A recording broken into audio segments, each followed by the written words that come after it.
Welcome to Independence Nation on the Light of Life Network. I know it's late at night. I'm coming to you in the lateness of the night because I have been arrested over the last couple of days, held into custody uh, without the possibility of bail.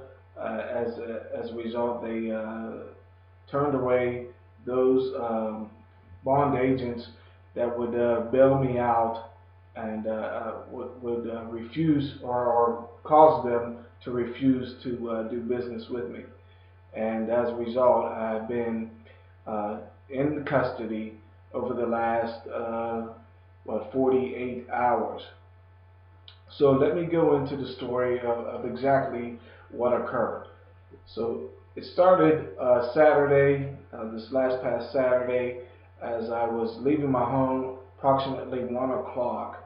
An officer was following me, and he drove up ahead, and then he turned around and basically came and pulled off to the side of the road beside me. Now, I had a laundry bag full of laundry clothes, and he proceeded to roll down his window and ask me, why did I have a laundry bag with laundry clothes? Now, this was an obvious answer. I said, sir, I'm about to wash my clothes. That's the reason why I have a laundry bag full of laundry, full of dirty clothes. At that point, I continued on my way as I spoke to him briefly, as I was trying to get on my way and get my laundry done and get back home.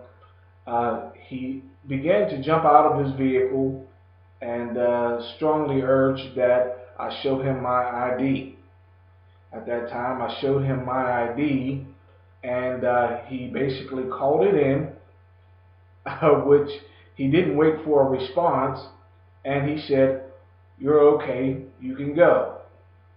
At that time, I walked away, and I realized that he was following me again. This time, he jumps out of the vehicle and he begins to scream, "Get down on the ground, get down on the ground," with his taser gun in my face. He told me to get down on the ground as if I was Taliban or as if I was carrying a weapon of some sort instead of a laundry bag. But he began to yell and scream, "Get down on the ground," and getting louder and louder and more hostile. I proceeded to follow his orders and get down on the ground, but before I did ask, "What are the charges? What's going on?" And he proceeded to scream. He seemed to be trying to provoke an incident and basically trying to create something when there was nothing. There was no problem. He was basically trying to create a problem and to get me riled up for an expected result. Now, as I said, I began to listen to his demands, get down on the ground, although I was wearing, as I usually do, nice clothing, and he seemed to know about my history and want me to get all the way down on the ground to dirty my clothes. And so, ladies and gentlemen, I as I said, obeyed his commands, and he placed me in handcuffs. Now, he had opened the door to the vehicle, and I was getting in, and I reminded him, what about my Miranda rights, which he could not recite. And this officer, by the way, is named first initial J, last name Schwark. And I'm not sure if he worked for the sheriff's department. Some of my sources say that he is an officer with the Martins Ferry Police Department and was basically out of his jurisdiction, as I was in St. Clairsville, Ohio at the time. But he proceeded to not know his Miranda, but placed me in a vehicle after he could not tell me the Miranda rights or I just basically said forget it and got in the vehicle. He proceeded around to the driver's side of the car, got in, and he started driving off. And as I calmly asked him, "What are the charges, sir? What's going on?" Here I was just out going a little, ways down the road to wash my clothing. And he proceeded to tell me to shut up and basically harass me. But I wanted to know, what are the charges, sir? What's going on? So he began to say that I am a wife beater. And I told him the problem is with your story, sir, is I don't have a wife. At that time, he proceeded to call me a punk, make derogatory statements concerning as if black men beat women, and he basically was very harassing, was not professional at all, as he continued to call me time and time again a wife beater and basically harass me. So after I explained to him once again, I do not have a wife. How can I be a wife beater? He then proceeded to look at his screen, not paying attention to the road that he was driving, and leaning back, calling me a punk and calling me several different names. He then began to look at his screen and said, "Well, it's not beating your wife, it's child support." He then changed his story to that I owed child support. Now we are on our way, as I'm being arrested, we are on our way to the police barracks. So I began to say to him, "Sir, I do not owe child support. It's actually been paid off since 2009. At that time, he began to get a little quieter, and he kind of piped down on his derogatory statements and such. But he proceeded to take me into the Belmont County Sheriff's Department, which as he saw another approaching officer, he once again seemed to calm down and not want to divulge that he was basically being a bigot instead of a peace officer. So he takes me in, and so he begins to say, "I owe child support again." And I explained to the officer waiting for us that I do not owe child support. It's been paid off. And he begins to look at the paperwork and said, "Well, you don't owe child support, but back in 2005, and this is the document here, back in 2005, that you failed to report to a court date." Now, the problem is with this, I didn't live here back in 2005. I actually moved away at the end of 2003, preparing to actually to be in Chattanooga, Tennessee. And I lived there until January of 2013, which I came back to this area and first stayed with a family member of mine before I moved on to St. Clairsville, which I currently am staying now. But I told them, listen, I didn't live here in 2005, and I did not receive any correspondence in Chattanooga, Tennessee, in 2005 for such a court date for child support. Nevertheless, I told him this information was antiquated, and that there's been several complaints concerning the Belmont County Sheriff's Department not updating their information, and therefore they would know that the child support had been paid off. And once again, that was in 2009. So here we are 9 years later, they hadn't updated their equipment, updated their computers to know that I shouldn't have been arrested. Nevertheless, I was hauled in, and I want to show you the paperwork here, and hopefully you can see it. I'm not sure how well you can see it. This is the paperwork. But I wanted to also tell you that during the drive of Officer J, initial J, last name Schwark, of the Sheriff's Department / and or Martins Ferry Police Department, whichever he's actually from, he, as I said, he was very harassing. He was very derogatory towards making a statement as if black men beat women and are known for such. But he also, I'm trying to remember exactly all I wanted to tell you concerning him, but he was just very extremely unprofessional.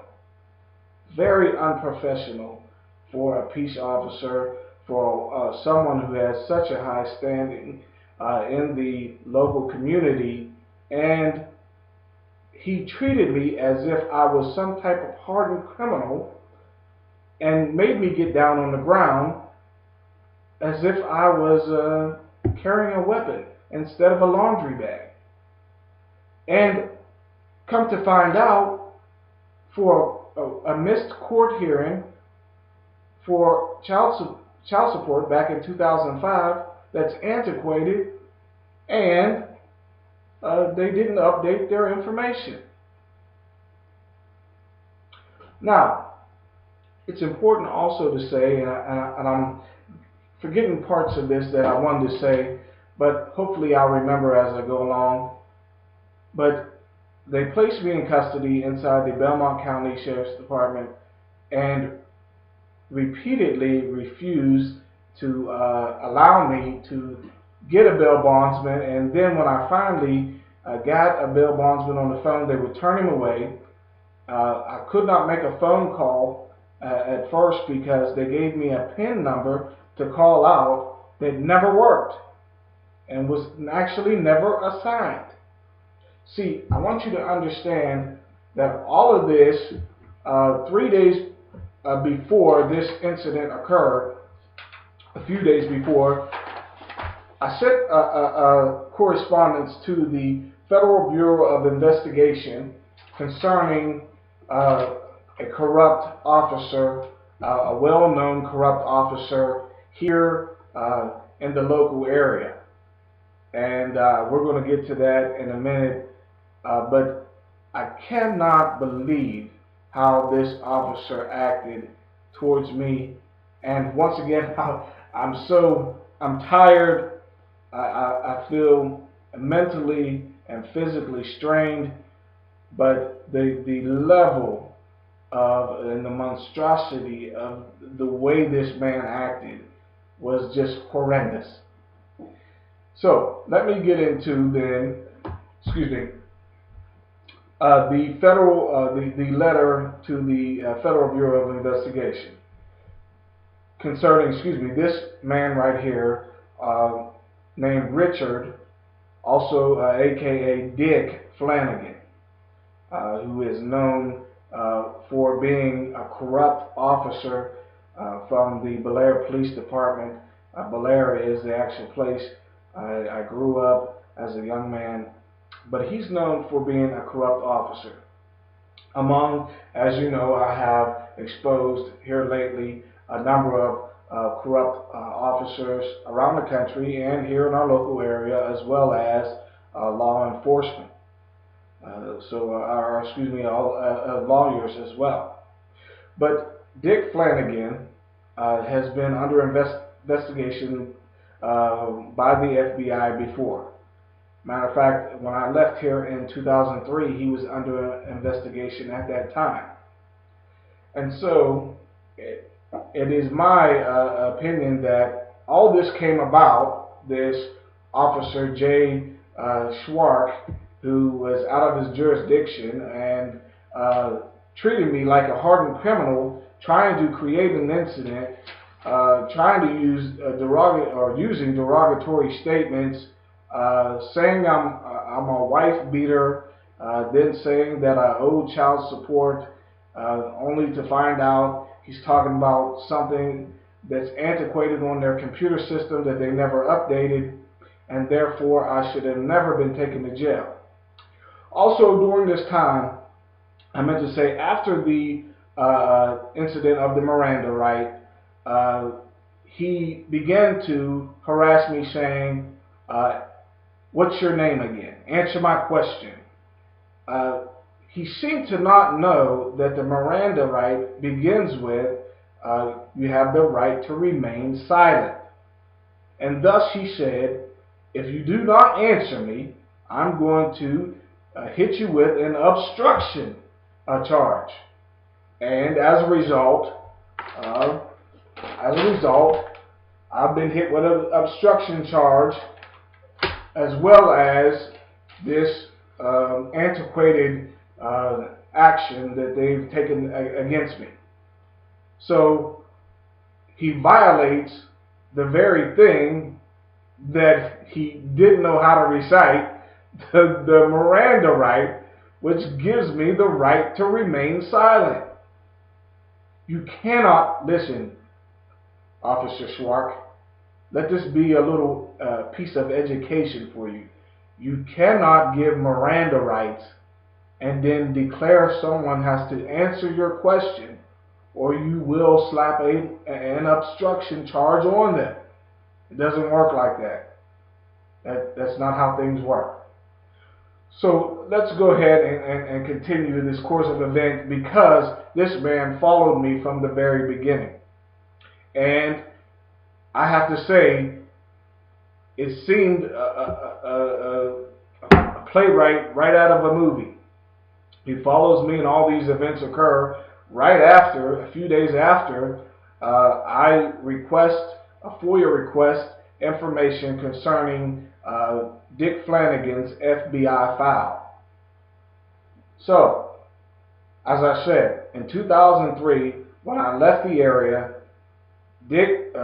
Richard, aka Dick Flanagan, was under FBI investigation. Now, it's important to point out that Dick Flanagan has a relative who's a judge, and at that time, in 2003, he was actually acting judge. His name is Kevin Flanagan, his brother. And so, it is my sources that tell me, because of Kevin Flanagan's influence as an acting judge, that Dick Flanagan, his brother, had been adjudicated of charges by the FBI. See, I'm painting you a picture here, ladies and gentlemen. I look into this man's corruption, Dick Flanagan's corruption. It also involves his brother, Kevin Flanagan, who was an acting judge at the time. And as I said, Dick Flanagan has been under investigation by the FBI numerous times. And as my sources tell me, that Dick Flanagan had beat up those who were drug dealers, taking their drugs and money, and so I should say allegedly taking their drugs and money and using it for personal gain, and that his brother Kevin Flanagan, once again acting judge at the time, covered the whole situation up. I also have to say that it is important that we point out that Mike Shaheen, the current lawyer whom we've spoken about on a previous episode, that he may play into this situation as well, as these are local boys. These are people who stick together and are involved in corruption. As I said, Michael Shaheen has been involved in numerous forms of corruption, and has been involved in arson, as he hired a man to burn down a property that he owned for insurance purposes, insurance money. And that's not just hearsay, ladies and gentlemen. I spoke to the person face to face whom he hired to burn the property down, and he told me face to face that he was hired by Michael Shaheen. Just do your homework. You can figure out everything from there. But I also want to let you know exactly the type of corruption that goes on in this area. It's not only on the Ohio side of the river. It also spills over into the West Virginia side of the river. I want to tell you a little story. I want you to please be attentive to this story. But back in 1999, a man was shooting at another guy, and he accidentally shot me in 1999. And I met with a guy in 2003. My brother-in-law and I met with a police officer from the Wheeling Police Department who told me that I could murder this guy for shooting me, and that the Wheeling Police Department would turn and look the other way, and that I would not be brought up on charges, and that the police department would completely turn and look the other way. Now, his name was Jim that shot me, and if Jim is, I hear he's still alive. I hear that he is in prison, but he should know if they were willing to get me to do it, they will get someone else to do it as well. But that's just icing on the cake there, because there's other forms of corruption that the Wheeling Police Department are involved in as well. There was a man who owned a bar called the Batting Cage, and every time he would get busted for selling drugs out of his bar, they would have him round up a group of black drug dealers so they could go to jail instead of him, as a favor to his father, who was really good friends to the people in the Wheeling Police Department. These are the types of corruption that go on here because they are Valley boys. They stick together. As a matter of fact, I want you to know that when I was 14 years old, one of these hillbillies held me at gunpoint with a shotgun in my face. Do you know what happened to him? Nothing. Nothing at all. Another example is there was a man who held his family at gunpoint. I can remember it like it was yesterday. It was a warm summer afternoon, and he was holding his family at gunpoint, and I was praying to myself, God, please don't let him hurt his family. But do you know how much time this man did in jail? He didn't do 1 day in jail. This is an example of the corruption that goes on here in the Ohio Valley.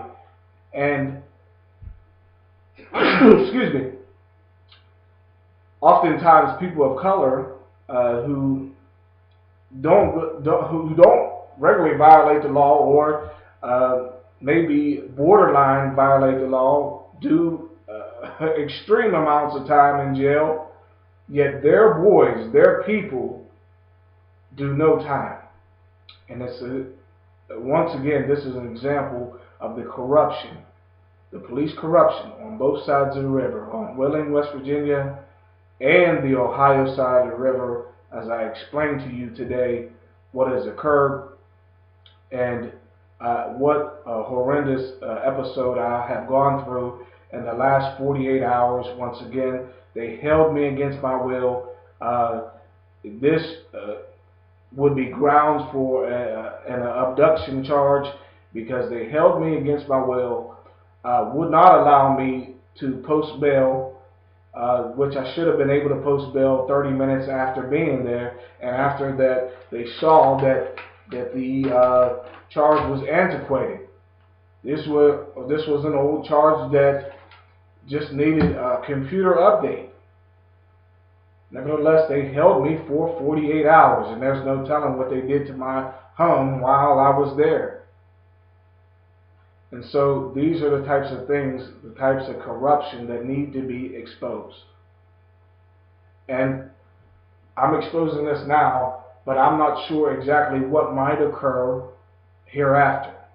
They may place me in custody again. Say I did this, that, or the other.